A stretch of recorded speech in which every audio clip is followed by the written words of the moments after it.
ama nyinyi mnapokwenda changamoto mkikutana nayo, mnaiacha na ule mdau mnambembeleza, bwana toa, na asipotoa changamoto inapokuja, unafikiri shida iko wapi kwa jumla kwa upande wenu? Of course elimu tunatoa elimu, kwa sababu katika kazi zetu za kila siku tunapokuwa tunakutana na wateja wetu, hasa tuende kwenye upande huu wa mizani.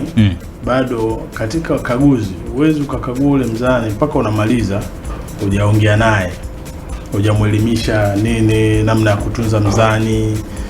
Kwa mfano mwingine wakati anakuwa anaubeba mizani midogo ya madukani, anaubeba vibaya, unamfundisha basi. Lakini sasa mzani unapokuwa una changamoto, of course ukaguzi wewe ni kwa mujibu wa sheria.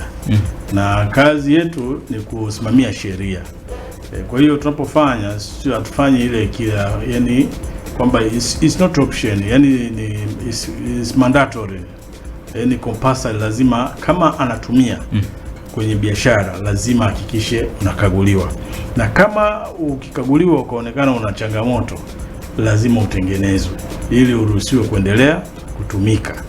Sasa hiyo inaenda sambamba kwa wale watu wa madukani wa kawaida, lakini hata watu wa viwandani kwamba vile vipimo wanavyotumia navyo vikiwa na itilafu lazima wahakikishe kwamba vinapima vizuri, kwa sababu hata bidhaa zitakazozalishwa kama kuna changamoto bado nazo zitakuta hazijatimia, aidha kwa kupata hasara ya malighafi au kwa kupata hasara ya bidhaa zenyewe, kwamba unatengeneza bidhaa zinashindwa kuwa bora, zinakuwa reject, au unatoa zaidi au unawapunja watu zaidi, na baadaye unakuta kama ni kiwanda kinaingia kwenye changamoto labda ya kukutana na mkono wa serikali, ikiwemo kupigwa faini na hatua nyingine zinazofuata.